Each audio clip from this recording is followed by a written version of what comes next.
的一声巨响，整排鹰架倒塌斜躺，巨大重量压在路树上，旁边还看得到有一整排的汽车。周五上午10点51分，高雄楠梓科技园区这一间电子厂区外墙施工鹰架被强风吹垮，一整排有如骨牌效应般接连倒塌。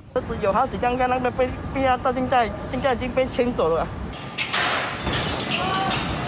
业者找来大型吊车把鹰架移除，外围拉起了封锁线，救护车也到场待命。根据现场人员表示，电子厂近期进行了外墙施工补强，搭起了鹰架。原本想在白海豚来袭的前一天再加强固定，没想到还是晚了一步。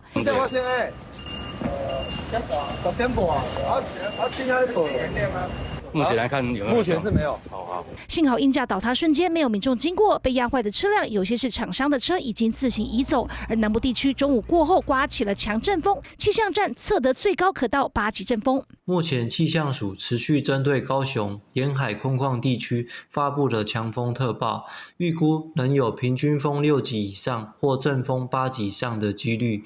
台风目前虽然没有对高雄地区造成威胁，但刮起的强风把悬挂的国旗吹到卷曲。 就连摊贩店家帆布招牌跟衣服也因强劲的风速上下摆动。屏东车城海口椰子树被强风吹得剧烈晃动，沿岸的海浪增高拍打礁岩。东流线前往小琉球的船班公告周日、周一全面停航，而下周2、11号是海况而定。